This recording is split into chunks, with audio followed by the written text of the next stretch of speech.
Hi there. Welcome to Bourbon Turntable. This is the show that blends the love of music with the love of whiskey. Tonight, have a real treat. A band that I've personally just recently discovered. I don't know why I didn't know these guys before, but I've got Mike Mostert with me from the band In Theory, and he's brought along a friend, Charles Holloman. And that guy right there. And I didn't get the memo on the hat, as Mike said as soon as we came on the air here. I'll try to watch those memos better next time. But we'll get into all. You probably have to Photoshop like a hat and CGI a hat. Yeah, AI, you can do anything you want to sure. now, apparently. So, but we'll be getting into a lot of things with Mike and with Charles. Mike's an outstanding guitarist, man. He just is incredibly good. A lot of wonderful things going on in this music they've got. So we'll get into that in just a minute. But before we do that, I want to tell you about the Bar Cart Co-op. The Bar Cart Co-op is a collection of friends that produce content for the whiskey enthusiast. We have shows like Distillers Talk. On Distillers Talk, we have Alan Bishop and Christy Atkinson interviewing distillers from across the country and around the world about anything and everything distillation. Alan also has a show called One Piece at a Time Distilling Institute, where if you're a distiller and you've got a question about something, send Alan an email question. He'll post a video response to it on social media. Alan also has another show called If You Have Ghosts, You Have Everything. On this show, he steers away from the whiskey world and gets into the spiritual and the supernatural and the unusual, and it's very interesting. He has some really fun guests, so be sure to check out If You Have Ghosts, You Have Everything. My Whiskey Den with Pat and Mike and Mitch comes on every Monday night, 9 o'clock Eastern, 8 o'clock Central Time. My Whiskey Den is where craft whiskey is king. They have some wonderful guests and some fun tastings, and it's always fun to hang out with the folks in the chat room. Last but certainly not least is Whiskey in My Wedding Ring with David Levine. David is an excellent writer, so be sure to check out his blog. And he also has a podcast where he will interview distillers and distillers adjacent, and you can learn more about all of that. And then our show is Bourbon Turntable. So if you're listening to us right now on Spotify or Apple or Google Podcasts, we would appreciate it if you would subscribe there. And if you're watching us on YouTube, you can subscribe there also. Mike and Charles, welcome to Bourbon Turntable. Really excited to have you here. Hello. Yes. All right. So, Mike, as I introduced you, you are the leader of the band In Theory. But before we get into In Theory, let's talk a little bit about you. So tell us a little bit about your personal background. Where are you from? How you got into music? Where am I from? Originally, I'm from New York, as you can tell with my accent. And then moved to LA for quite a bit, 20 years. And the last 7 years now, I've been in Muscle Shoals. Okay. I got into music really young, at close to about maybe 5 years old. Wow. And there was a few things going on. So my aunt was an audiophile, and my parents just had actually a lot of country and jazz music growing up. And but they wanted me to play like Segovia, so that was the first thing. They gave me a nylon. Yeah, that's not working for me, so it wasn't happening. But there was always a lot of music around me, so that's how I first got into music. Was taking lessons and doing like the Mel Bay book and doing all that stuff. But the person I would say really responsible is my brother, who passed on quite young, but he was 3 years older than me. So, when you're 11 years old and they're 14, they're a big influence. So at that age, he's bringing me the Zeppelin records, Aerosmith records, Scoop Angel, who we just toured with, all the great records from that era, and I would listen to them, at that time. So, and Kiss, of course, and I got the Kiss record. Yeah. I want to be all those guys, but he's one who really exposed me to them. And he was a bass player in the band, and he would he would let me sit in with his band. And as horrible as I was, they, because I was his younger brother, they couldn't say nothing. I'd mess up every single song. But that was really my first foray, was getting into that. But by the time I was maybe 16, 15, 16, yeah. I was ready playing the clubs and doing all that stuff, and got to play with a lot of high profile people at that age. And eventually got signed to EMI with a band called Big Mouth with Tony from In Theory. And we did that as well. And then, and the music was a little bit different at that time. Remember, there was like a 3 or 4 year cycle, right? So punk had their 3-year cycle, and then metal had their cycle, and then grunge had their cycle. And we were unfortunately one of those bands. It was such a great record. We got signed on like the very towards the end of metal, like essentially, like the record came out, and then a month or two later, Nirvana came out, and then everybody was dropping the metal bands quite quickly. And then from that, I sort of turned my back on music, started my companies, and had a lot of success with my companies. And one in particular got me back into doing music. It's called Go-Go Tuners. Yeah. It's a pedal tuner and clip-on. And I got to work with so many high-profile artists. So essentially, I was the artist relations. And again, I was shying away from, doing the music. And it was a lot of things. It was like an accident that occurred. I went to see your friend play in New York. And I always say, I'm not sure if it was the Jack Daniels or if it was 3 a.m, or this gentleman and I never had a deep conversation. But basically, he asked me, he goes, "Are you playing guitar?" And I gave him the bull answer. He said, "Oh, yeah, I'm playing all the time." He goes, "Mike, you really have to play guitar. It's why you got into the business.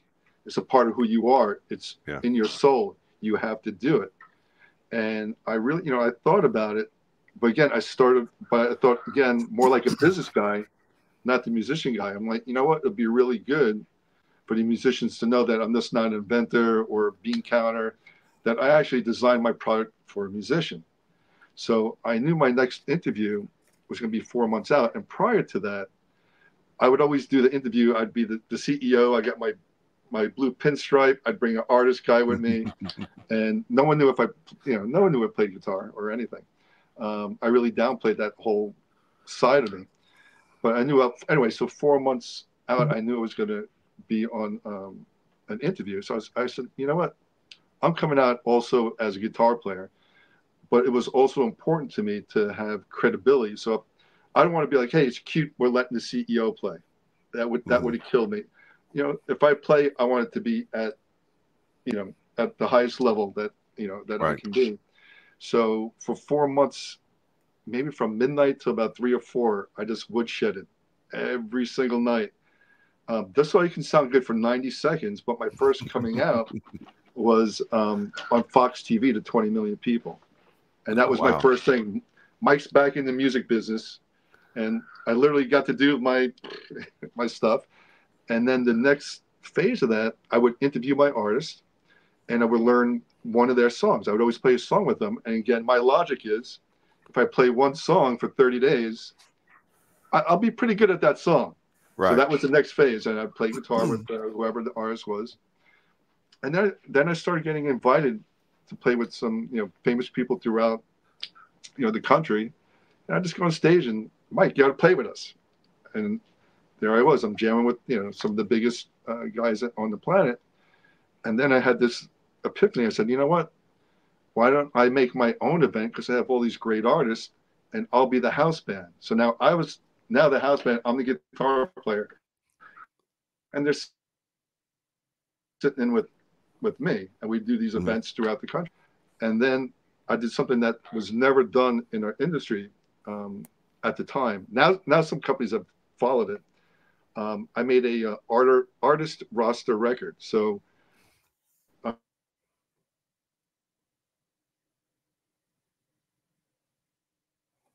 I think I have maybe 15 to 20 different artists that are going. But knowing how I am, and Charles will probably test this, I like to control shit. I like to have my hands on. So I decided that I was going to co-write. There it is. I recognize that. So I decided I was going to be the writer or co-writer and producer, and I recorded that record. Let's see, obviously in Muscle Shoals, Virginia, Nashville, Philly, New York, Phoenix, Ventura, Hollywood, and Mexico. And Wow. I set a goal to finish the record in 1 year, and it took exactly 1 year and 3 days to do. And I was very proud of that record. It's a very eclectic record because it covers all these different genres, from R&B to little pop Latin to metal shred, good old, I call the open G blues tuning slide. And we did some ballads. We brought in some guys from the Alabama Orchestra. So it's all these different influences on this record. But with that record, we did something that was also quite unique. I think there was either 4 songs or 5 songs simultaneously, all were in the top 10 on different charts. So one was on the R&B chart, one was on the blues chart, one was on the alternative. And from that record, in theory, this caught so much traction that Tony and I just, we spoke about, like, you know what, let's keep going forward with In Theory. But we wanted to do something different than, we were in a band called Big Mouth in the, late 80s, early 90s. Right. And Tony and I said, well, how would we sound in 2024, or, well, now it's 2024, but say 2019, 2020, when we started writing. And we were just really put a lot of thought on where and how we were going to sound. So that's why you're hearing like all these different influences and actually how the record sounds. It's so different than before. I also feel there's been such a maybe expansion or maybe whatever life experiences. But now I was saying, now I'm hearing, like, I hear things now. And we're talking about the orchestra. I'm hearing like blues things. I'm hearing R&B influences. I'm hearing there's so many things that I think we're always in there, or maybe because I took a break. Now it's ingrained in me, and and I think part of it too is a big part is is working with a guy like Charles, where I have an idea. I'm like, I need a cello and a violin. And he's, oh yeah, okay, let's get this guy. Oh, I need this type of drummer, or I need this bass, and So let's talk a little bit with the sound. So introduce Charles again to the audience. So the gentleman, I'm saying next to me, but it's actually this way, is Charles Holloman. He's the owner of East Avalon Recorders in Muscle Shoals, and he's been the chief engineer, I think, almost on every single minute of every In Theory song. And here's the man. Right? Hello. Yes. So I'm Charles Holloman. I've got East Avalon Recorders here. I was in Charlotte, North Carolina previously. Similar story to his, that I played in bands way back in the day. Things happened, it morphed into a business around audio. But we did a lot of commercial work and music. And then I got a wild hair after seeing the Muscle Shoals documentary. Yeah. Came down to check it out. Bought an old house that had a studio in it. The guy told me it was a historic place. I was like, yeah, sure. Well, it was. So I just bought it to hang out, really. I was going to go back and forth. And long story short, moved the whole family here, opened this place, working on it, starting another studio back up that's from back in the day called Widget. And we have a place called Muscle Shoals Church of Sound now that's a rehearsal space and event center, be a coffee shop. So pretty much ingrained here. Met this guy maybe 3 or 4 months after I moved here, and just been at it. Yeah. That was one of your first or second client. Oh, yeah, it was one of the very first. I was down here just kind of hanging out, like I just came to Muscle Shoals because of what it was. It's a great place to make music. It's off the grid. There's no interstate. There's no international airport. There's things to do, but there's not the big city distractions, and you get down here and realize there's something about this place. There's great places to record everywhere, but you come down here because of the history that you've heard of. But it puts you in a mood, and once you're in the room with the door shut, it doesn't matter who's recorded here before because they're not recording, you are. Right. It's a fantastic spot, and and it was great to come down here and be recording the kind of stuff we are. It's always nice to crack some new eggs that haven't been around. Not a whole lot of the stuff like we've been doing was done here back in the day. Right, and and the thing, with Charles and I at this studio, and obviously we have to include Tony. There was really a whole lot of hard rock down here.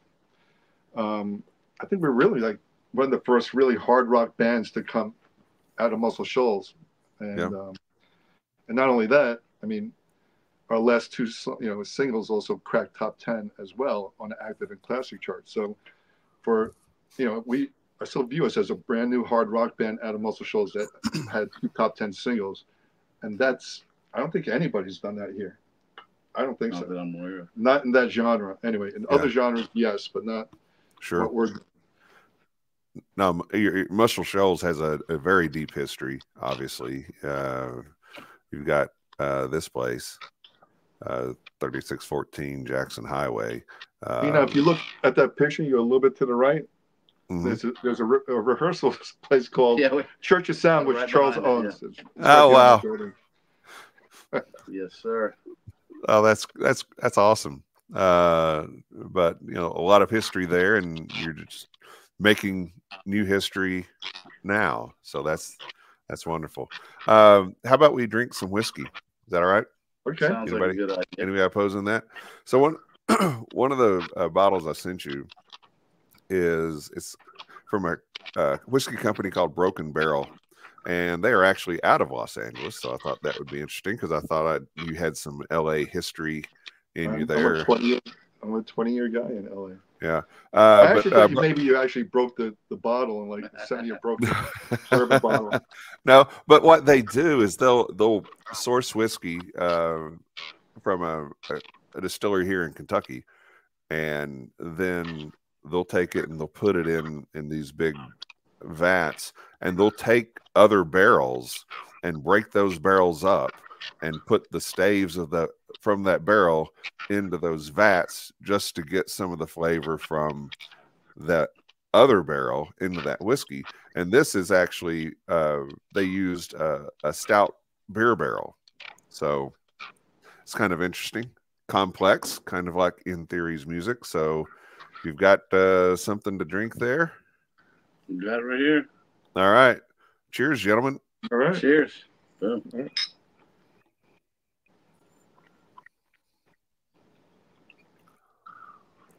Oh yeah, it's got a kick to it. Yep, it is 115 proof, so it does have a little punch behind it. I can already tell you the one problem I'm going to have with this is that our bottle is way too small. Well, if I knew we had another guest, I would have sent more. Yeah. Nick, send a handle next time. This is a recording studio. I'll hook you up. I'll hook you up, Charles. Don't worry about it. That's great. That tastes really good. It's got a nice little kick to it, but it's super smooth. Yeah, it's we on a couple of the shows on our Bar Cart Network, we have what we call fat guy tasting notes when we're drinking whiskey. Okay. And the fat guy tasting note for this is like a Swiss cake roll. Those little Debbie Swiss cake rolls. It's got some chocolate. It's got a little cream in it. So, cheers. Well, before we get too much whiskey in us and get too far down the road, I want to make sure that everybody knows, Mike, where they can find you and the band on social media. So, we're on Facebook. Yep. And there you go. You're doing it right for me. We're on Facebook, and on Instagram we are In Theory Original, and then our website is intheoryoriginal.com. And on the website, it's a very intuitive website, but you'll find everything In Theory and then some. We also put 2 SoundCloud players on there, which that's important for me as well. I know it's a singles world, but the way we sequence our music is sort of like how I want to hear music when I was growing up. Like you need to hear the third song to feel what you're feeling from the 6th song or from the 8th song. Right. So like I try to get as many people just listen to it from top to bottom. There's 10 songs you can listen right in a row. And also what we did a little bit different on it as well. If somebody wants to actually download a single directly from us instead of one of the digital platforms, in which you get 0.003 cents, 3% of one penny, right? They can actually support the band and buy it directly from us if they want to, download it. We give that option, and they can do any individual song, or they can buy the CD as well. Right. But I do encourage people to listen to it as like a full record, and it'll really open your eyes. I think of the like you said, there is a complexity to, in theory, and in diversity too, as well. And oh yeah, there's some, there's a lot of influences coming from me, and but I'm also extremely lucky to have a guy like Tony Cavino, the singer. I mean, he's extremely versatile and disciplined, and so like I feel like either like how you can, I'll give you an analogy. I feel like I'm a chef, that I get the best ingredients. I can get the best pepper and the best spices. I can get the best steak. With Tony, I have that. So I'm like, okay, let's try this with Tony. Let's try that with Tony. And so I feel like, or like a painter, I have such a wide palette of things I can do. Right. And I think that's what makes in theory. It's that really no is not in our vocabulary, and we'll pretty much try anything. And we have the capability of doing everything. And I think that's another thing. There's a lot of people that maybe the will is there, but with somebody like with Tony, coupled with me, with a great engineer like Charles, I mean, sky's the limit. And that's why, like like you said, there's complexity and diversity, and I know. And then to me, and I think the other big thing with us is you never lose the emotion. As much as there's technical aspects of the band, the emotion's never lost. Yeah. I think that's one of the reasons. One of the things that comes to mind on that is that we were in bands. We've done other things. We could still be. He does other things. I do other things. We do this not because we have to, or because when I was younger, it was like, oh my gosh, there was this drive for different reasons, which was great too. But this is passion. Like literally, my job. Like I tell people, like I do for a living what I would be doing if I had another job. I'd be doing this at night because I wanted to. Right. And so everybody involved in the project truly loves the music, and it's great that people are going to hear it, and it's great that he's going to go on a tour and stuff. But we would make this music if nobody was going to hear it, And then with the Go-Go record, man, I just met the guy, and he's like, hey, yeah, he'd come in with some files, and then I'm like, what's this? He goes, it's a Victor Wooten bass solo. I'm like, oh my God, like no shit, like the crate, like, oh my God. And then the next time it's this person, somebody's from Stevie Wonder. It's like, right. And like, wow, what a smorgasbord of awesomeness. Right, from Ice-T to Stevie Wonder. Oh yeah, what's the guitar player's name from Ernie? Oh Ernie C. It's so awesome. It's like, and we all love to do this, and it's not a struggle. Like sometimes when your passion is also your occupation, I'm sure there's a lot of people that love to play golf and go, man, I wish I could be a professional golfer. It's like, well, really? There's a lot of work that goes into that, but this seems like work to me. Yeah. And I want to mention just a couple of things. The music that on Spotify, it lists out several singles, but on your website, you can listen to as the full album or the full EP, and you can buy the In Theory CD off the website, and you can also buy the Promised Land CD off the website. So if you're listening to In Theory's music, don't limit yourself to just what you might pick up on Spotify, because you're not getting the full picture. And I didn't realize that at first, and then I found what I was on the website, and yeah, this is great stuff. Great stuff. So, Mike, do you remember the first concert that you ever went to? Oh yeah, this band called Triumph. Do you remember them? Yeah. Yes. Yeah, my brother took me to Triumph. I got first row, and I got Rick Emmett's guitar pick. Oh wow! And that was it. I was like, oh my god. But then, but I learned that every Triumph song. I mean, he's such a great guitar player. Great band. But yeah, Triumph was my first one, and talk about like an odd second concert. The second one was the Dixie Dregs. Okay. Steve Morse and Ron Morgenstein. Yeah. And then if you fast forward, X amount of years later, right. Charles was, alluding to Victor Wooten, but I ended up cutting 2 tracks with Rod Morgenstein from the Dixie Dregs and Victor Wooten. Like, I always call it, that's a rhythm section that does not suck. No, it does not suck. No. Not a bit. Charles, how about you? You remember your first concert? The first arena concert was ZZ Top. Yeah. And it was it was mind blowing. I don't remember any really small stuff before that, and I do remember it specifically because Sammy Hagar was the opening act, and I didn't know this at the time, but looking back, I was like, wow, man, because ZZ Top had some props, and I was like, I just assumed that every opening band got props too, because this red Trans Am came out on stage, and it turns out that I Can't Drive 55 had just hit. Wow. And he was in his last 3 or 4 shows. He was about to headline himself. And then the next time I saw a big concert, I was like, oh wow, the opening band's tiny on the front of the stage.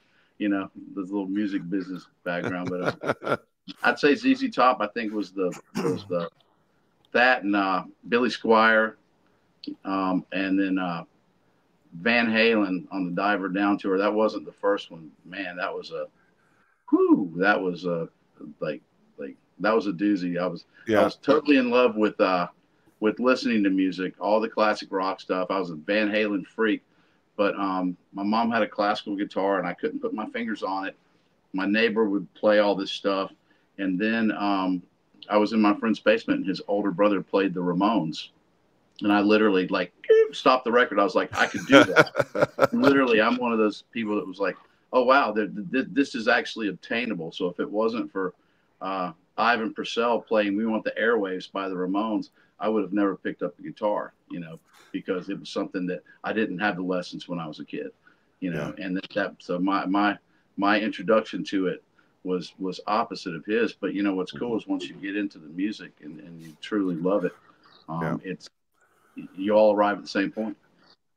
So when you guys are making a record together, is there a kind of a special language that you use as the artist and the engineer? I use a bat. I use a bat. A bat? Yeah, he's impossible to work with. So the language from the studio, and this is just me. There's all kinds of different experiences, and you can read horror stories, and you can read, people like to hear those stories. But realistically, in every studio I've ever been in, this is like a hotel room. It's like if somebody's gonna take time out of their day, I don't care if it's a kid who's never been in a studio before, they're gonna take time out of their day and hard-earned money and come try to create something that doesn't exist when they walk in the door.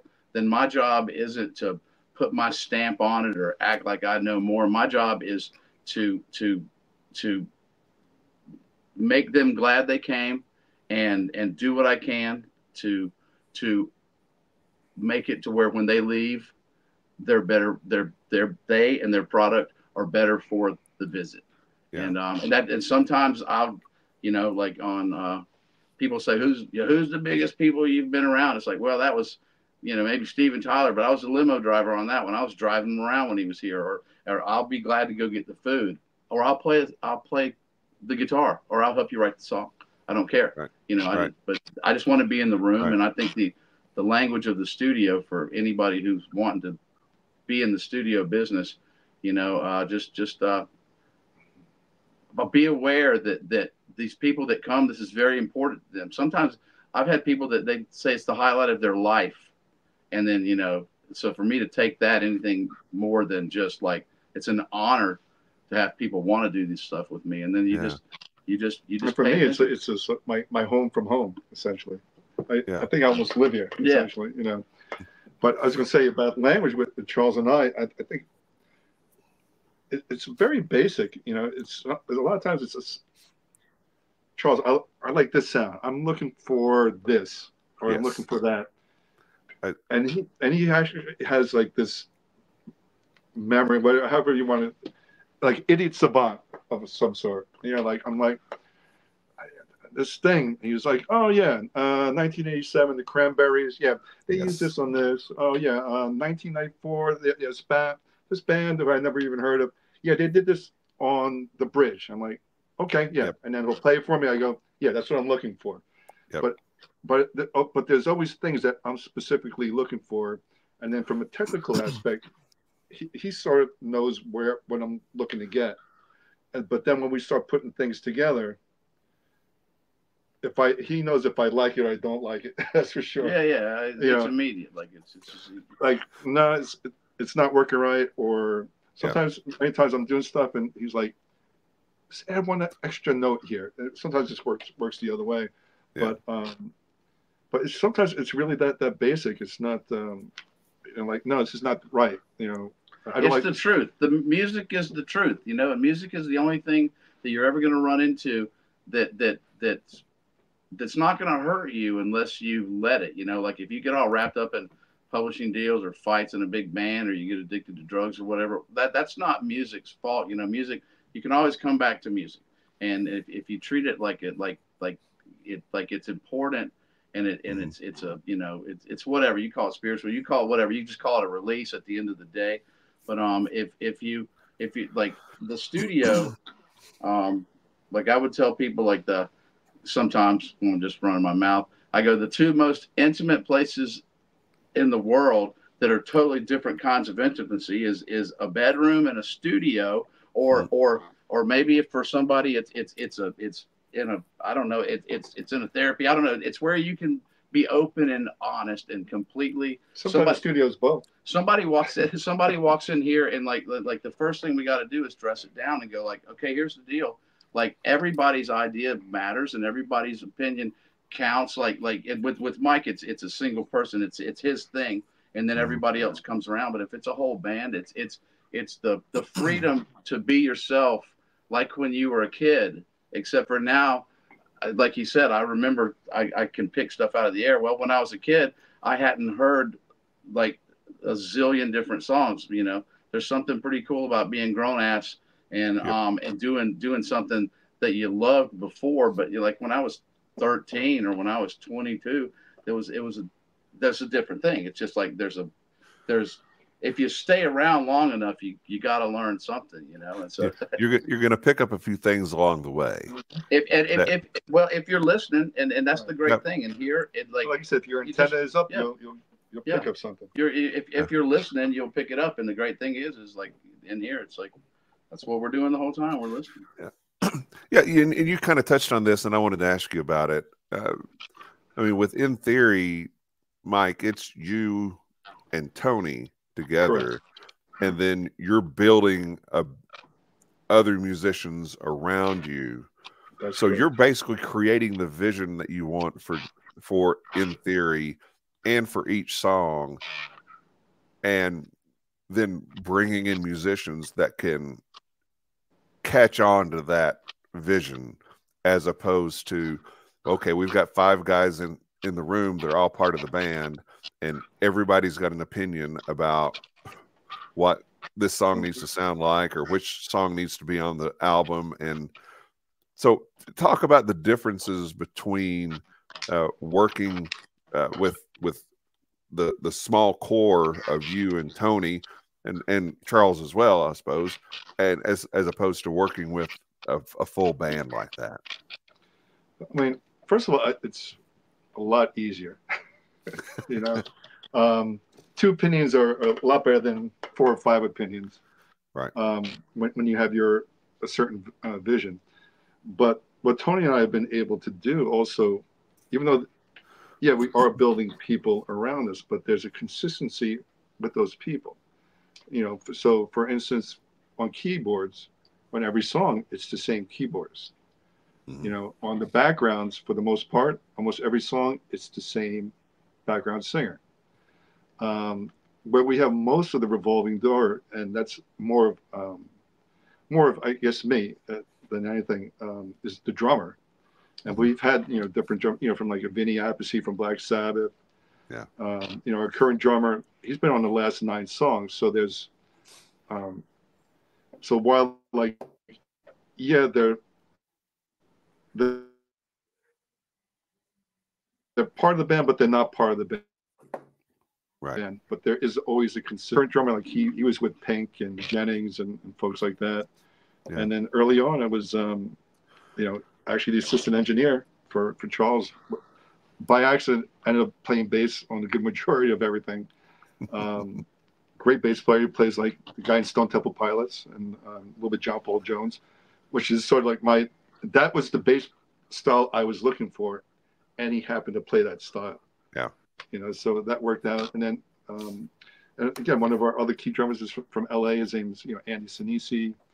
And he's Missing Persons, Frankie Valli, Sebastian Bach. So that's where we have most of the revolving door. I just like have a little bit different feels coming from the drummer. That's the bigger thing for me. But everyone else has really been consistent. Like Clayton Ivey, who is, if you watch the Muscle Shoals documentary, he's in there. He's part of the Fane gang, and he's on, I think, every single song except for one. We'll get into breaking down some of the songs in a minute, but the keys are a surprising powerful element in your songs. Mm-hmm.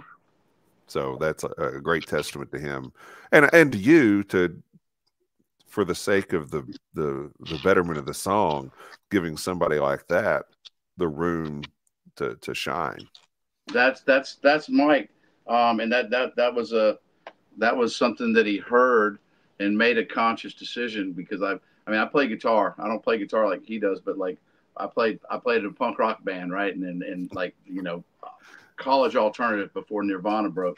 And the whole idea, if I was mixing our song or if I was playing, I started off loud and fast and ended up louder and faster. And like, and a guitar player's like, you know what this thing needs? It needs more guitar. And for him to like he's got these songs that are pretty heavy, and then Clayton comes in, and all of a sudden, like, he's like, turn that up, and all of a sudden, the dynamic, the thickness of the song, it completely changes. If you turn the organ down in a couple of those songs, it's not only a different song, it's a different genre. It's got a completely different feel. The words would mean something different if you turn it up.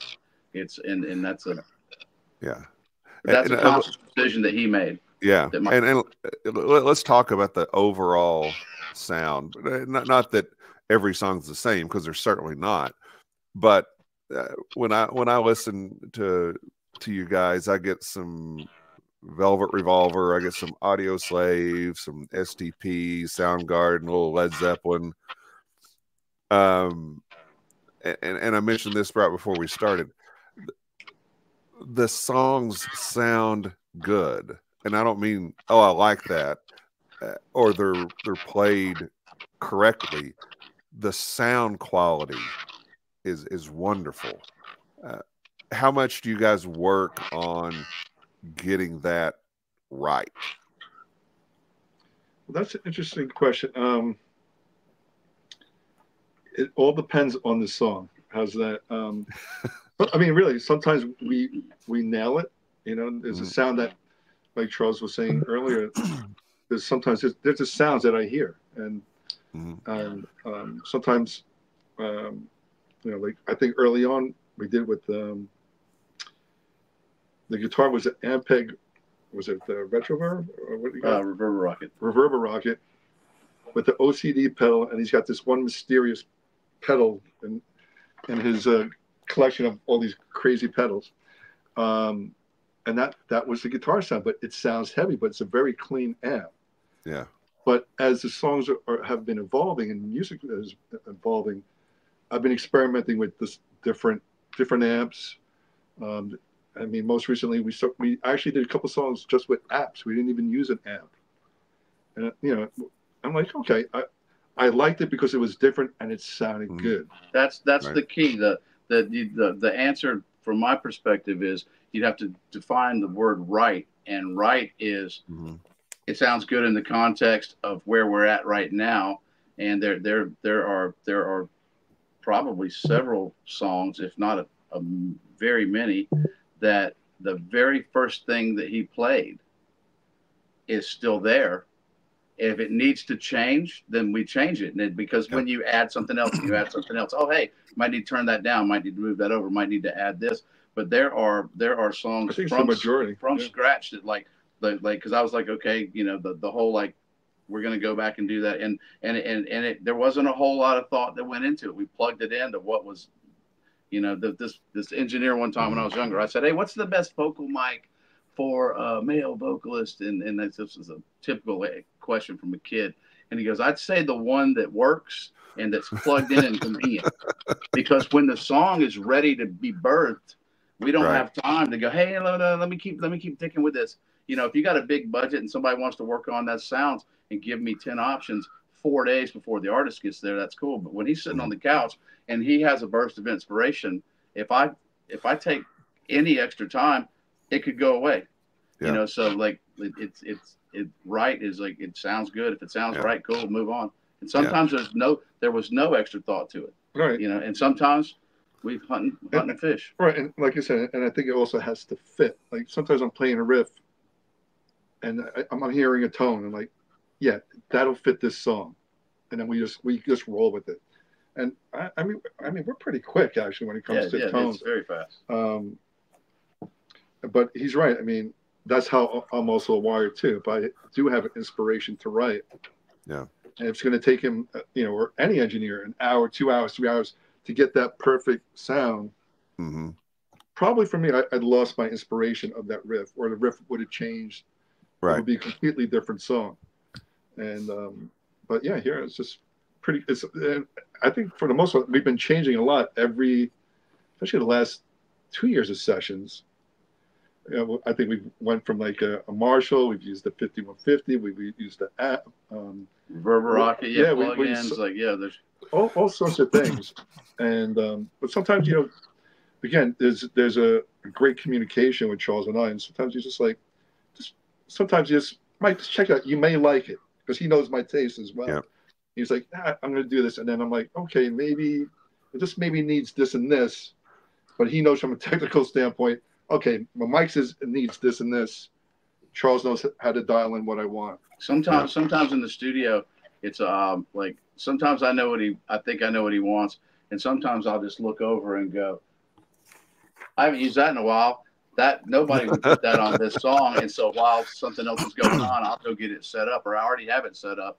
You know, there's a couple of little secret weapons that like put something in somebody's hands that they don't usually mess with, and they'll create something totally different.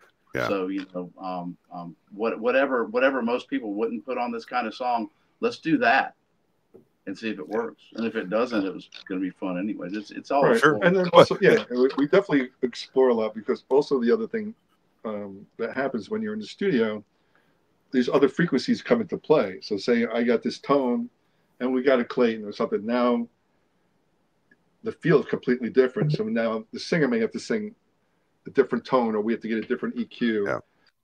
But for me, that part I love the most in the studio.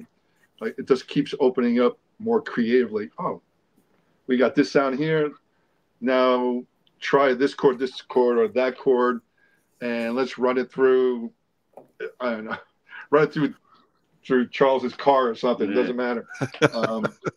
But it just, for me, that's the most exciting thing is, you know, seeing how the frequencies play, and then you see how things are developing, and the song starts developing, and and then once it's getting to a certain point, or I know where the vision's going to end up, and then eventually getting there. To me, it's just exciting. I mean, for me, seriously, it is like a drug for me to be creative in the studio, and I think I may have told you a bunch of times, like, if I don't get to go in the studio and record, it feels like something's missing for me. Like I have such a need to be creative that it's a good drug for me.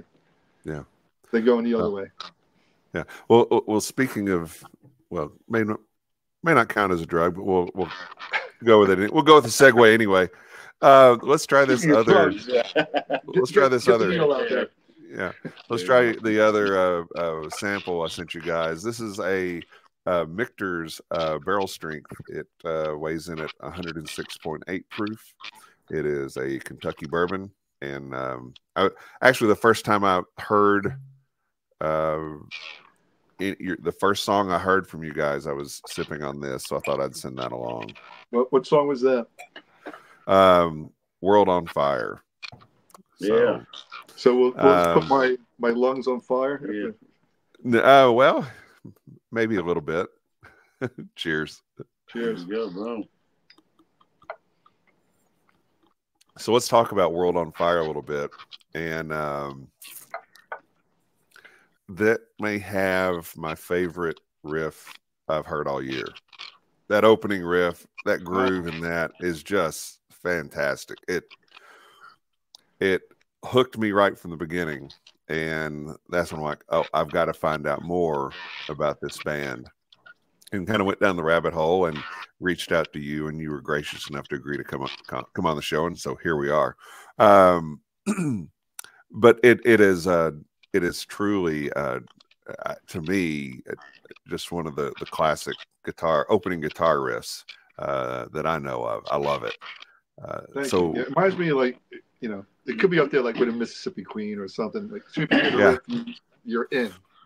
Yes, absolutely. That's a good one. You have good ears. If I remember correctly, we were, I think this is one of the nights that you were coming in to just like experiment with some stuff, and he's playing, and then like, I think you just came across that, and when he did, it was like immediately we're both like, well, stop, time out, that's it. Right? And it like, the funny thing is, there is actually a good backstory of that riff and how we got there. Like I said, where I had a need to be creative. Typically, I have a notebook of all these riffs, and I have a lot of riffs on my phone. Like, I'm very primitive. I hear a riff, I just put it on my phone. So if I go to a studio, I just have riffs. I'll never have a lack of riffs. You've got a bag of riffs, yes. I have a bag of riffs. A bag of riffs. But in this case, like I said, I had nothing planned. I just wanted to get in and record, and and I have to give Charles major props on this, because originally I was going to do a cover from a friend of mine. His name's Jared James Nichols. That's right. Yeah. Jared James Nichols is a great guitar player. Yes. And I had just done a couple of shows with him, and there was one song that I liked. People just know him as a certain thing, but there's one song that he liked. I'm like, I already heard, like, oh, it should be an orchestra. Like, I had this whole thing in my head. Yeah. And I was telling Charles, I'd like to maybe, do that song and have this thing in my head. And Charles just looks at me and goes, Mike, you have riffs. Just do a riff. I think how it actually went down is he said, I got this cover I want to do, and we can mess with some other things. Would you want to do the cover first, or would you want to do something like, I'd like it? And I'm like, no, I want to hear something original. It's like, not that song would have been fabulous, but anytime there's a chance for something that doesn't exist to come to life.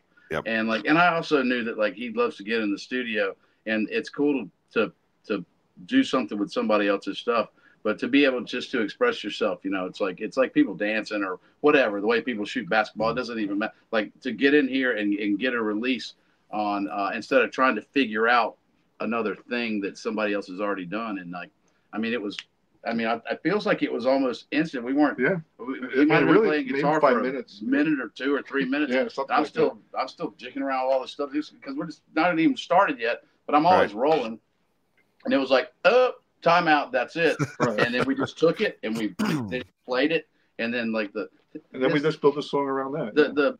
The sometimes you have to have ideas that fit the song, but really what happens I feel like with this is that the song ends up fitting his idea. Right. Like you create something and you go, hey, that's cool, and then now let's go on that journey to see what would fit with that, and if it does or doesn't, it doesn't matter. Like we don't have to stuff anything into any hole. Nobody else can tell us how to spend the time or the money or what to play. There's no music industry overlord that's going to say that's not going to fit the genre. We can do whatever we want, however we want, right. We could stop and we can go to Wildwood and have a beer. We could do, and so the limitless opportunities of being able to explore something is just a freedom that you don't get in other parts of life sometimes. And then when all those other things have gone away and you're just hanging out, man, it's like, whoo, man, here it comes. Like sometimes you're blessed with little nuggets, and that was just definitely one of them. Yeah. When the inspiration hits, you just got to run with it. And well, the inspiration was, this very comfortable couch that he has here. It is a good couch. You know what too is like that was one of them that the other wild card is that he's creating the music, and then Tony is not here, right? No. And then it goes off, and it's like, well, I wonder what the hell this Joker's going to put on it, and whatever it is going to be badass. He could sing the phone book, and it would be too cool, right? Yeah. But on that one in particular, like they all sound great, but like when the way the song, he just was totally in tune, and I was like, holy moly! When I got that same jolt or bolt of lightning when it came back. He's like, yeah, Tony's here's the lyrics or here's the words, right? And it because like just going back to the Go-Go record, like he walks in the door and he'll say, here's this, and I don't know what it's going to be. It's like potluck dinner, but it's always something awesome. And Tony literally, and I think like Mike and him do this. So they crush that too. Yeah. So when I usually if I'm happy with the riff, we try to build it as much as possible in the studio to make it sound like a full band already. Like even like today we're in, we have a drum loop. Sounds like a real drummer. I mean, it sounds pretty badass, honestly. But from that, then Tony and I get on the phone and talk way too long about it, and we just trade off ideas, and and I feel like it's funny. Tony and I just had this conversation, and I feel like as I'm in the producer role of the band, so there's times where I have to be very specific. I want this. Right. And there's times where I just have to get out of his way and let him be him. Yeah. And then we start tweaking it, and like the song we did today, I think Tony and I were able to do it over 2 days. So Saturday, over 3 or 4 hours on the phone, we went from verse to verse, and he'll play it for me. Like he'll record it, send it to my phone. I'll listen to the earbud. I'm like, cool. I don't like line 3. Try this, and then or this bridge part. It needs this, or I say it for instance, like today's song in particular, there was a chorus, and he kept calling the pre-chorus the chorus. I'm like, no, it's not true. And that's another big thing for me. I always feel like the song has to have 3 gears at least. Every time there's a next section, whether it's percussion, whether it's just a note, whether it's a vocal, there's got to be something each turn. I try to get something in each turn. Right. And when we there's a journey to each of your songs. It's absolutely.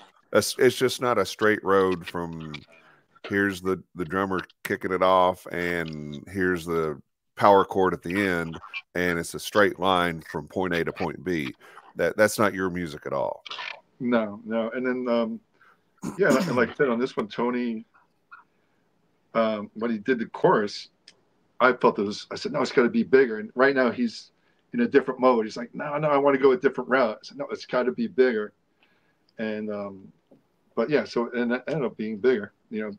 I figured a way how to make it bigger and like, in a way, compromise, get the big, whatever you want to call it, the big chorus, without being typical. And there was actually a science behind it. And Tony went in, and maybe 5 minutes later, he sent it back to me. I'm like, oh my God, perfect. Yeah. You know, and it's funny because as many times, like, he was scared. I would say scared is the right word. I don't know if that's the right word, but many times maybe nervous. He'll send it to me, and I'm like, because he gets so emotionally involved with the vocals and the lyrics. And if he's in love with it, he's afraid because he knows how particular I am with certain things. Right. That it may crush all his enthusiasm. Like, you know, so he was worried on this one. I said, no. I said, dude, third line killer. He's like, really? You like that one? He goes, I thought you were going to hate it. I'm like, no, perfect, but not touching that one. And I go, but this other one. No, but he's fantastic to work with, you know, from a musical standpoint. Mike uses his, he's got ideas, and then once the idea comes, and then like you might have an idea that leads to an idea that leads to an idea, then the third idea takes you completely different direction than the first three now are just, they go away.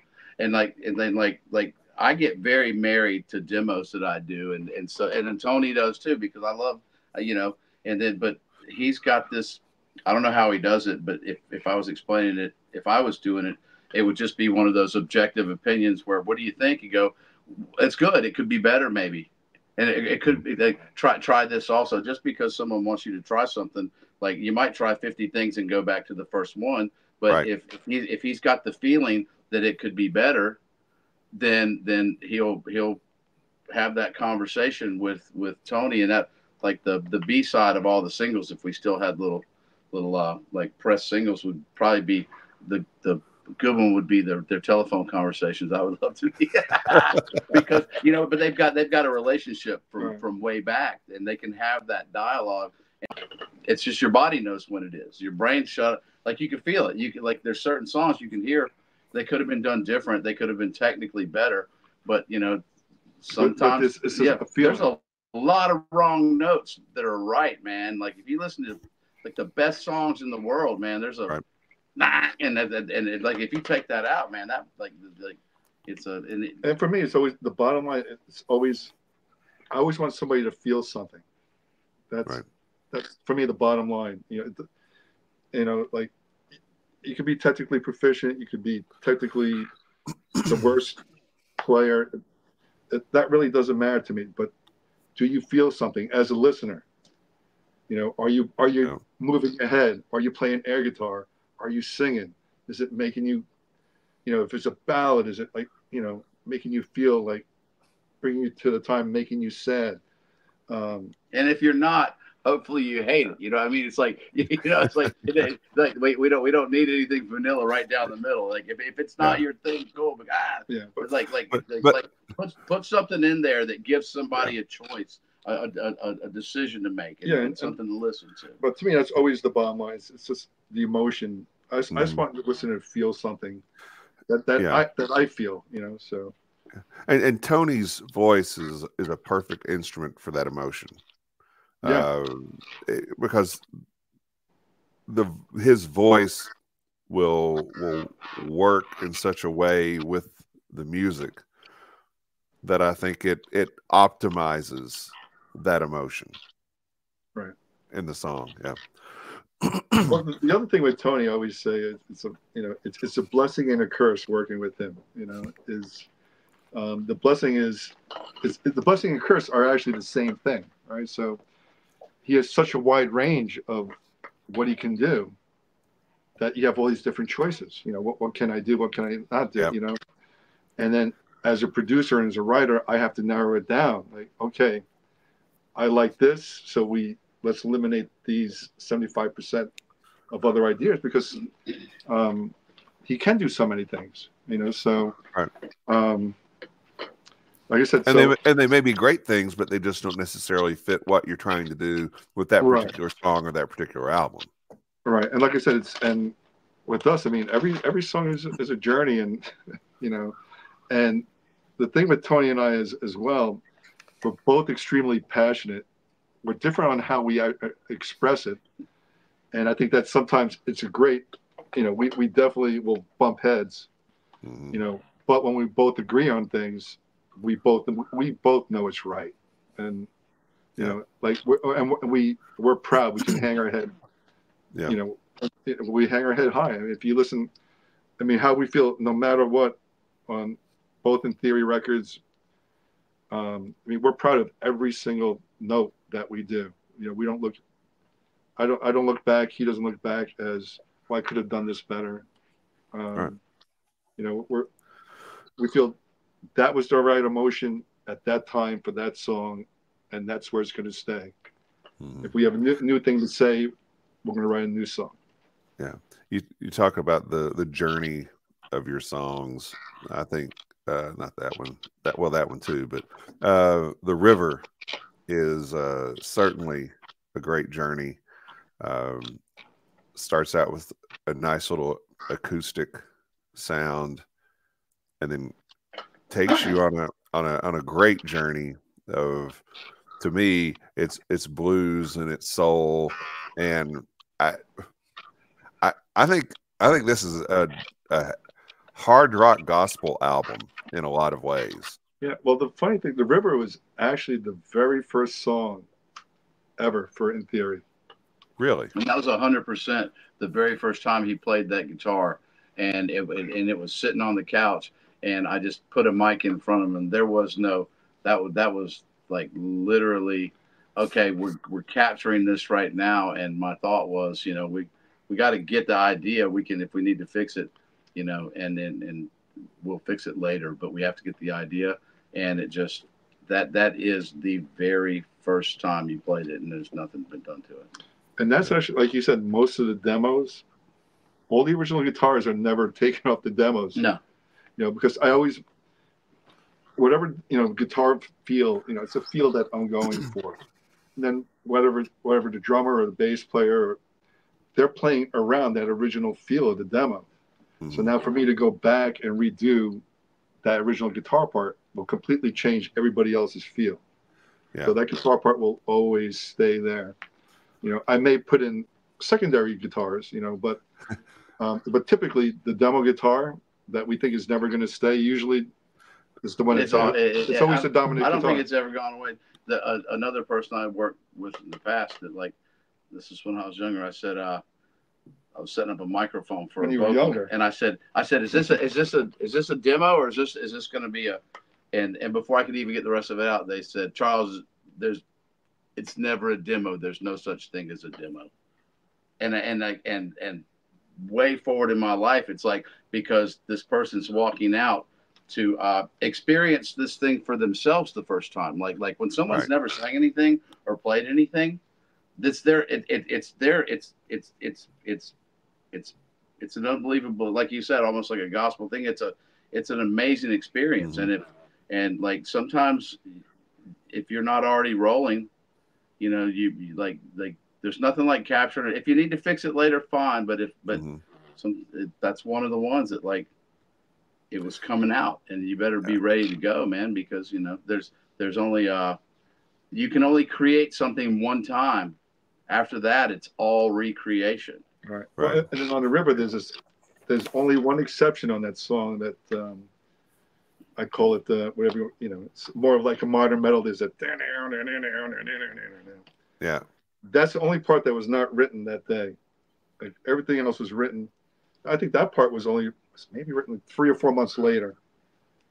I was just driving in the car and I'm thinking, whatever. I hear riffs, I hear things, and then I get on my phone and I start singing that riff. Okay, then I know I'll come into the studio.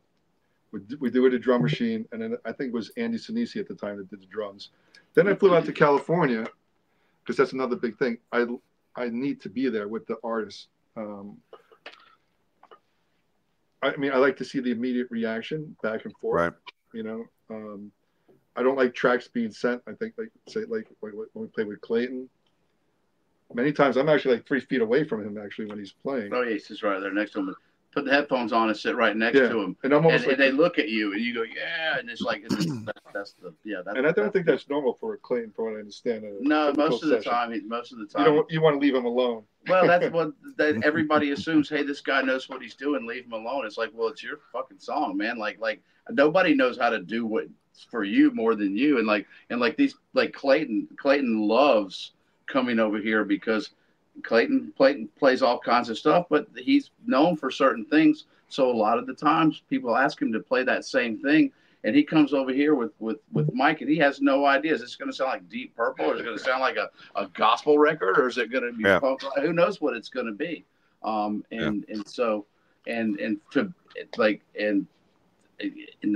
the person, by him letting the person have their thoughts on it and be involved in it, but him sitting right there with them, that gets them emotionally involved in it. And like, somebody's emotionally involved in something, like name something in life that somebody's emotionally involved, it's not better than if they weren't.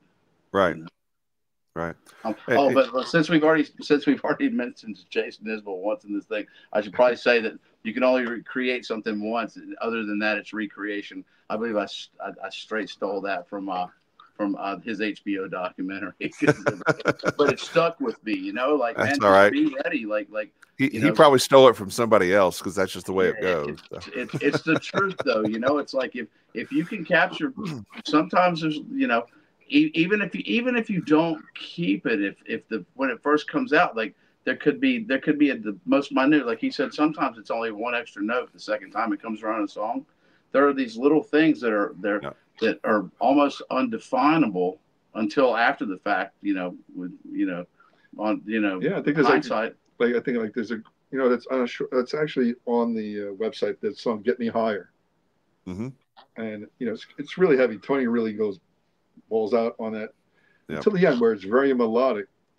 But that song, like, what a great example of what we were just talking about. You take the drummer on that song is Vinny Appice, right? So you got Dio, Black Sabbath drummer, and then you got Clayton on it. Yeah, right. But what people don't realize at the end, because I feel like sometimes I'm nutty with my ideas, but you got these power chords going, you got Vinny killing it. I had this idea. I hear these notes in my head, and I hear, now Clayton's playing now on a grand piano. He's just doing that. No one really hears it until I point it out. And then after I point out, you can't unhear it. But where would you hear, I can say, like the drummer from Black Sabbath with a grand piano with power chords, but the singer sounds like Cornell. Right. Very unique. No, it is very unique. Yeah. And one of the things that is, I think, very interesting about your music is the depth of the guitars, meaning it's not just one thing, it's 2, 3, 4, 5 different things going on with your guitars in one song. Right Where We Belong is a great example of that. You've got some acoustic guitar, you've got some wah-wah going, you got some Smashing Pumpkins kind of fuzz, you've got some Jack White kind of fuzz, and a little something that sounds a little like it's going to break into Voodoo Child, and it's just such a trip to listen to that song. I'm glad that you recognize that. I appreciate that. Is that the solo that you said I don't want to? What's the one that you had decided that in the solo you just wanted to make noise, like it was like there was, I don't know if it's that one or not, but I think that was Raise Me Up, because there's some Rage Against the Machine kind of stuff going on. Yeah, because he said, okay, right here, everybody. There was one of the songs he said, right here, everybody's going to expect a normal solo. So let's just, like, I want this to sound fucked up, and it's like, okay, well, here we, and it's like, you know, and he just like, but that was, you know, and I think that was pretty much a take. He just didn't want to take. Yeah, just did like I'm not going to play a normal solo, so get ready for it. And then it's like, that's cool. Because sometimes I don't want a solo to feel like a solo, if that makes sense. Absolutely. You know? Yeah. You know, it still has to be, you know, has to be musical. And when I say musical, people think melodic. It's not what I mean. It just it has to be musical, whether it's percussive, whether it's whatever. Even if it's Mr. Chop City, you know, it just has to be musical to me. Right. Or feel it energy. And I remember on Right Here We Belong, there's a little bit of Morello going on, you know, for sure, you know. But But I'm glad you picked up on the guitar thing, because there sometimes, especially early on, there's 2 or 3 songs where there's 3 different tunings, and right here where Belong is one of them. There's actually one guitar that's tuned to E, one that's tuned to a drop D, and the verses are tuned to an open G. So I'm thinking, how many bands use 3 different tunings within one song? You know, and then of course, then I have the fun of trying to replicate that live. Yeah, that was going to be my next question. How do you do that? Very carefully. I figured a way. I mean, with the rehearsals, you know, I've compromised to actually just a drop D tuning. You know, so everything's tuned to a standard E except for the low E, and I'm able to do all my parts. And what I do to simulate, all I want to do is simulate something different from the power chords, right? So on the record, if it's an acoustic, live, what I'll do is I'll roll off a little bit of the you know, the volume, but I'll always kick in a phase 90. You know, my nice little Van Halen trick. So when it's coming in for the you know, like, which would have been like a cleaner part, right? But now I mean, live, you're getting that Voodoo Child, you're getting that Hendrixy type of thing, and then I shut it off and I'm there with the power chord again. You know, so that's how we do it live. And then I found a pedal that simulates Charles's magical pedal that he turned me on to.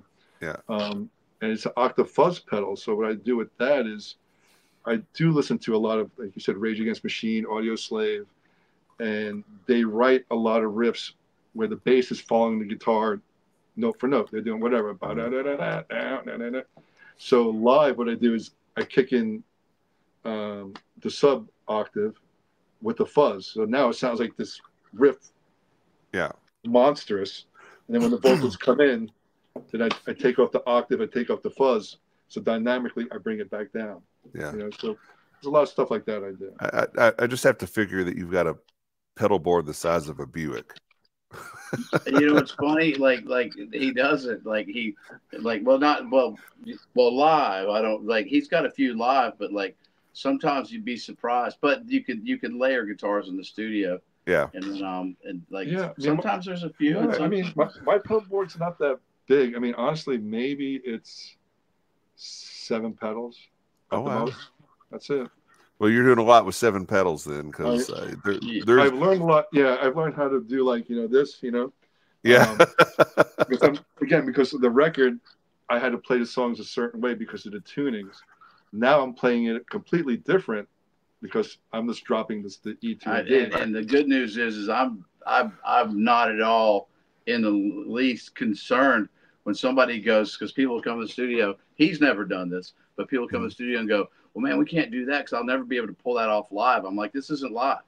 Right. Like, well, how am I going to do that live? I'm like, that's your problem later. And first off, no one cares. Like, are we creating something you can recreate, or are we trying to get the best bunch of noise we can conjure up today? And then like that's not even a relevant question on how to do it live. And then and so that goes back to the experimenting, like the right thing to do with him in the studio and other people in the studio that are if they're tuned into this kind of thing, is like, I don't know until but I'll let you know. I think it was Rick Rubin.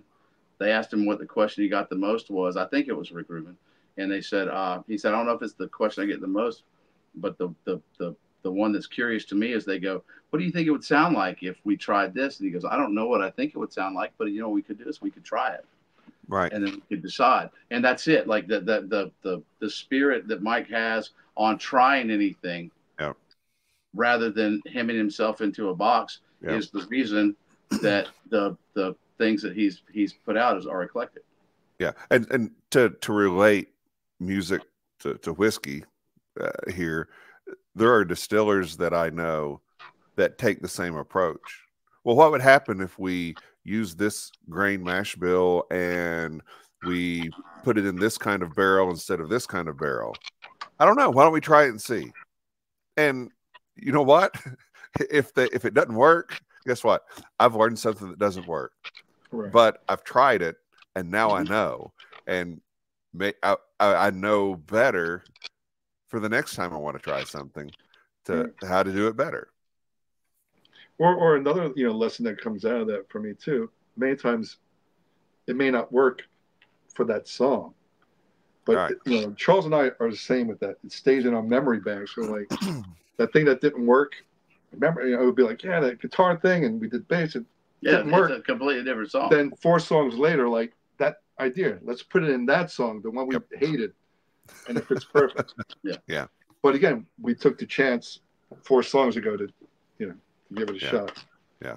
It's not always the case, but when you're lucky enough to be in a studio with somebody that considers it part or entirely a laboratory, then you get to, it's like a playground. You can try anything, and then and there's only at the end of the day, it's just a yes or no question. It's just like ketchup or mustard. Which one do you want, or do you want both? It's like, do you like one more than the other? Well, if you don't like mustard, well then don't put it on your burger. That's it. Right. That's it. It's very simply. It's just like going to the eye doctor. Is this one better? Is this one better? And then if it's not, then there doesn't need to be a long discussion about it, or no. It's like we can just tear that page up. That's it. Right. Let's move on to the next one. But to your point, a lot of that then comes down to the mix, and you were talking about one of the songs where there were some keys in the song. You take that out of the song and it changes it completely, even though from a music standpoint, In Theory is very much a guitar focused band. All those other elements just play such a great role in what the ultimate sound of the band is and the sound of each individual song. That goes right back to, it's right when it's his song and he's the client, and it's right when he says it is, and there's been times that like there are pieces of In Theory music that and other times I've been involved, and then somebody will go, that was so awesome what you did. It's like, well, what I accidentally did was I started it back up, and I had the drums accidentally muted. And then it's, oh, well, God, this should be a breakdown. Or sometimes exactly what you want. But again, if your antennas are on, and then like I don't know if I would have mixed it any different than he would have to start. I definitely would have if he hadn't been here. But with us both in here, we're bouncing it back and forth. And it's like, yeah, that's. Then he takes it to his car, or he listens to it for a day. And then and I'll listen to it, and I'm out there going, "Oh my God, I should have done with the bass. I should have done with that." The funny thing that he says everything I thought was fucked up, he thinks is perfect. So I go, okay, well, cool. Then it's like, it's not my song. My face isn't even on the record, and my name would be really tiny on the back. Well, there's a few funny things too, like and I know that probably Charles is like, he knows that he'll get a call or notes from me at some point the next morning, and sometimes we finish really late, but after we finish, I say, okay, this is a rough mix. Even though I live 5 minutes away, I drive around at least for an hour and a half after the session is done. Mm-hmm. And I do this every song. I'll put the volume at 7, 8, 9, 10. Yeah. 38 is the perfect volume that I like things in my car. I'll take it up to 38 and I'll bring it back down, and I'm listening to how frequencies are playing and what I like, what I don't like. Mm-hmm. And then I start sending Charles, okay, at a minute 37, I don't like this. Bring more bass, whatever it could be, whatever's in my mind. That's always a given. And then the other thing, when we say, okay, this is going to be the final mix. Sometimes I will literally, I'm not sure if Charles knows this, but I know Tony does, but sometimes I'll drive. I've ended up in Florida. I've ended up in Mississippi. I think one time I ended up, I think it was in Texas. And I will play the song literally for 7-8 hours straight. Same thing, but 7, 8, 9, 10. Mm-hmm. And I have all my notes because I want to make sure where I feel it's perfect for me, what I'm looking for. Right. And then from there, if nothing bothers me, it's done. But if something does, then usually I'll just, Charles, at that point, I don't even have to be in. Charles will be kind enough, come in many times on his day off, and I'll say, at 2 minutes 37 seconds, can you just raise this? And at the end, I just want the solo just to be a little bit louder, and that's it. And then he'll go in and just cut, do those adjustments, and usually that's it. But that's my process. I'm very neurotic, and once I'm getting to that final mix stage. Yeah. I went in on my. I was in LA working, and I went on my day off, and my wife was out there, and I hadn't seen her in forever. She was only there for a day and a half, and he needed something. I don't even know if I told you this, but then I was like, I said, nope, we're gonna go. He needed. It's not gonna take that long, and went all the way back. I was at Sunset Sound, and it was like I didn't even think it wasn't even a bother to me. This is just when everything's in the flow or synchronicity, and I got there, and to make a change to send back to him.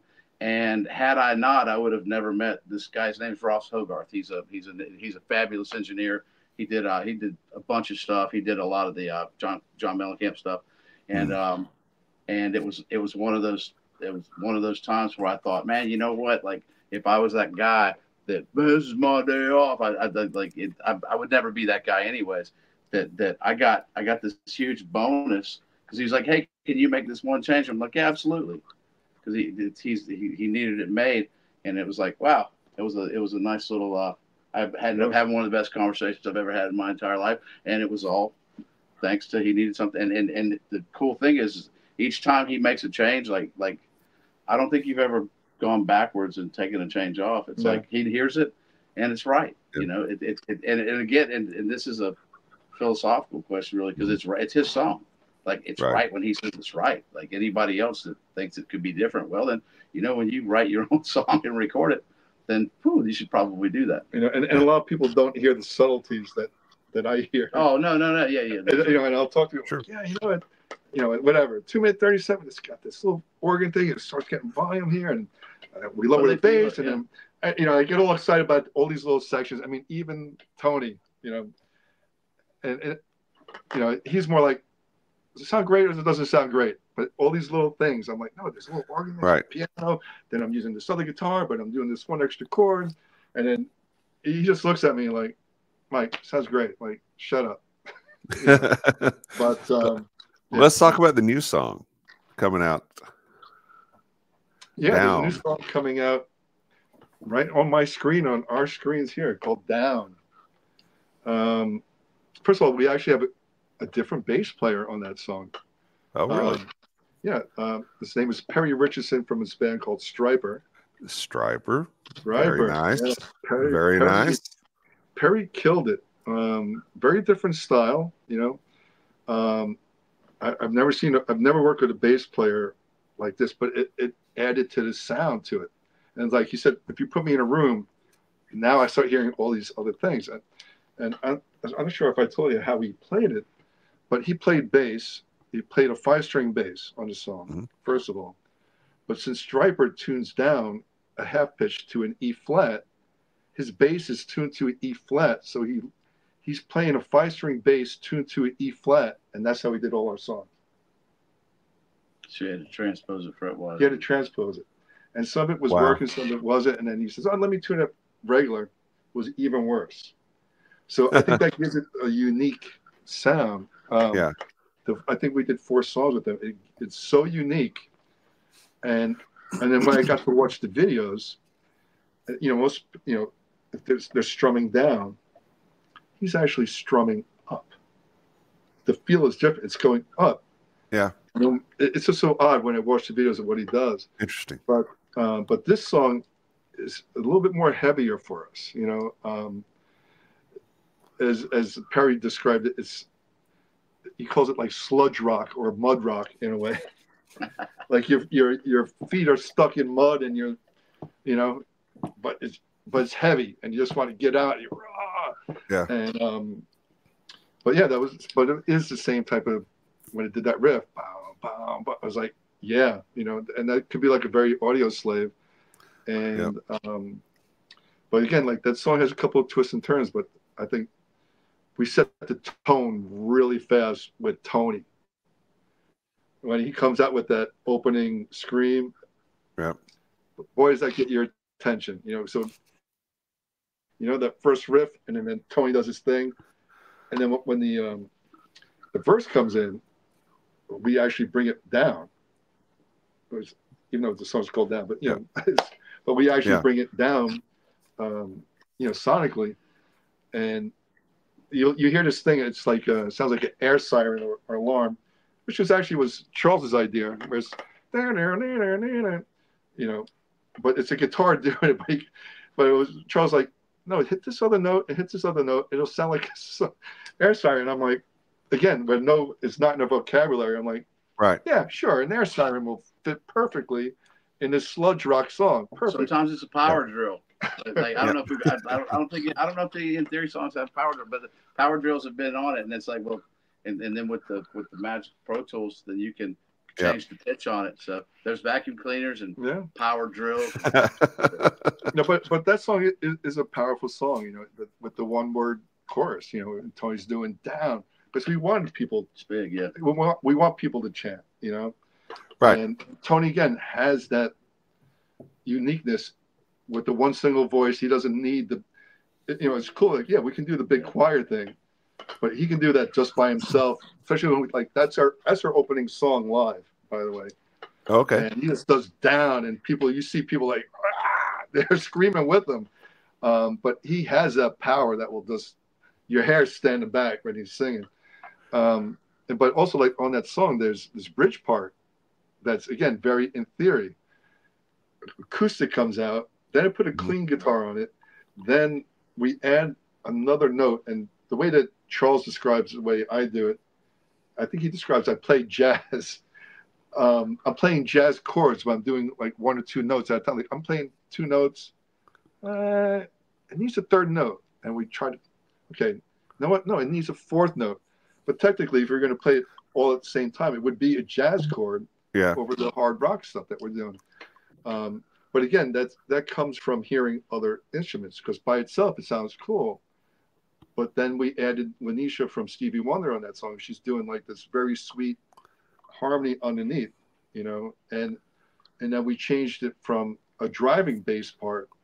Now it's just all like a walking bass line. It gives it just changes the whole direction of the song. And then we come out, and I just did this crazy solo on it. Well, be on the lookout for Down, and looking forward to hearing that one myself. So that'll be great. And you mentioned you open with that live. What are the plans as far as doing some touring or some live shows coming up anytime soon? I think we have some shows coming October, November, December. I know we've gotten a lot of opportunities. We're just looking at the finances of it, right? Because to tour is, especially with us, it's not cheap, because we bring, if we're going to go on a road, we want to bring our entire arsenal, So, right.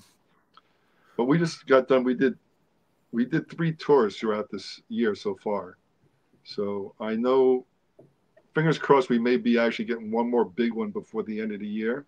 Great. When I say big one, I think it's 23 shows, I think. Oh, wow.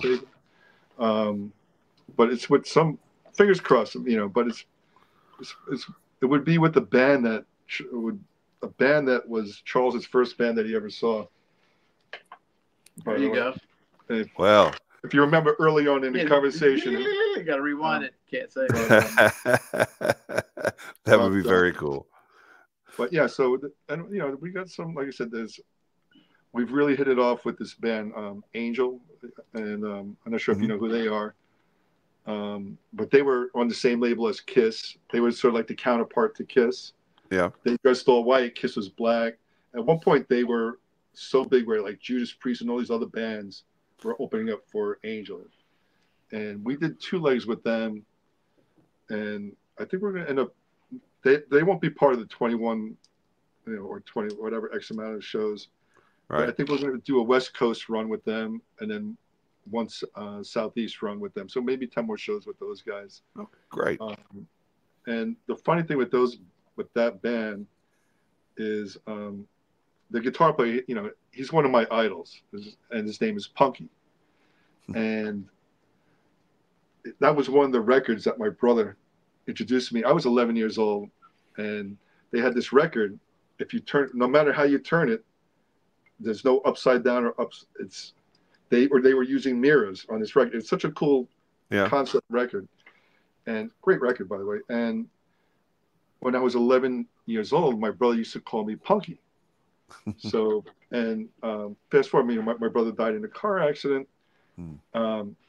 But then we got offered to do a tour with Angel, and we did our first run with them. I think it was in April, this past April. And so for me to go and play with Punky, I always feel like Punky's getting to play with Punky. So I got to play with my idol, and on top of that, every night he would stand on the side of the stage and watch me, which I didn't realize he was doing it until one of the people that were working for me was video him watching me play. And the other thing that actually made me feel amazing with that whole experience, when I was killing it, he came out and was trying to outdo me. So like, I came out guns blazing. And I think, and it's one thing I want to say to the audience and people that definitely experience In Theory live, it's even more intense and powerful in person than the record. I know Charles only saw like our very first show, which is, I felt like a tamed version of what we became. But by the third or fourth show of the first tour, I felt we became monsters, and my playing is so dramatically different. Again, powerful is the best way to describe it. Where I feel on the records, there's a lot of nuances, there's a lot of subtleties, there's a lot of that. Yeah. Live, I'm this a few things. Every solo is improvised live for me. The time frame is the same as the record, but I do everything off the cuff, whatever I'm feeling, just like when I'm in the studio. Whatever I'm feeling that day, that's what I'm going to play. Yeah. And but the audience response to it has been amazing, because when people like, what's been blowing me away is when people are like, hey, your band's good, or hey, you're a good player. But when people are coming up to me and they just want to share that, they're like, oh my God, I'm seeing you as like when I first saw Robin Trower, when I first saw Bonamassa, when I first saw, you name it, I'm all those guys apparently to everybody, even though I don't sound like none of those guys. But the fact that they're so hyped up that they just want to like take my picture or get my autograph or buy the CD, and right. But the reaction to how I play live has been, like I said, not just good. It's like, oh my God, like, who are you? Where have you been? So now, as we're progressing now, I feel like In Theory in the next phase, now I'm trying to capture what I just did on these last 3 tours. How do I capture that now on the record? And keep In Theory what In Theory is. So that's my next phase as a producer. Well, there may be more nuance on the studio recordings than there is live, but there's still plenty of power there on the records, and each song is a journey in itself, and each album is a journey above that as well. So if you are a guitar player, I encourage you to do a deep dive into In Theory, because Mike he puts on an exhibition in this body of work. So and sometimes I play guitar too. Right? You play guitar very well. Absolutely. I really enjoyed it. I've enjoyed getting to know your music, and I've enjoyed getting a chance to talk with you tonight and with Charles as well. So and I appreciate that you took the time to really do a deep dive and break down the guitar parts, and not only guitar parts, our music as a whole. I mean, major kudos to you, because many times you know, we've done interviews in the past, you know, in the last 5-6 years, X amount of years, and they don't really do a deep dive. They listen to it, and then they just have their set of questions. And I know that they didn't really listen to it fully. So I appreciate that you take the time, because, you know, because Tony and I, you know, we put our soul into that, you know, and so I appreciate you taking the time to really listen to it. It's something that you all have taken the time and the energy and the money and the inspiration to create. And I'm not going to ask anybody to come on here without investing my own time and energy and emotion to try to make that connection. And with your music, it was a fun connection to make. It was time that I really enjoyed spending, and will continue to do so. And we'll look forward to Down coming out August 30th. As we're recording this, it's a couple days away, so we'll look forward to that. And we'll, as more news breaks In Theory, whether it's new singles or a new album or live shows, we'll definitely be telling folks about that on all of our social media as well. So yeah, and I appreciate you always you're liking a post and you're sharing a post all the time. Yeah, is that you who does that, or is it? It is. Yes. Okay. Yeah, I'm a one-man shop. Gotcha. I appreciate you doing that. So. Yeah. Well, I tell guests that coming on the shows like Hotel California, you can check out anytime you like, but you can never leave. So once you've been on, you're part of the Bourbon Turntable family, and we'll continue to promote what you're doing and support you in any way that we can. So I appreciate it. Thank you, Kevin. Yeah. Well, we'll wrap things up here. Again, In Theory, the website, intheoryoriginal.com. Explore the website. It's got some great stuff on there. It's got connections to all their videos, which are fantastic. Instagram at In Theory Original, Facebook In Theory, all the streaming services. So be sure to check that out. As for our show, you can watch us on YouTube. You can listen on your favorite podcast platform. We also have a Facebook page where we will post all of our shows, including this one. We have a Facebook group where we post the things that we may be listening to that evening and what we might be drinking while listening to it. I think that was one of the first things I did with World on Fire when I first heard it. So, gentlemen, thank you again on behalf of Mike and Charles and myself. Until next time, thank you very much for watching, and cheers, love, and Freebird. Drank all the bourbon. I doubt it. Yes, sir. It's great. Thanks, Kevin. Have a good one.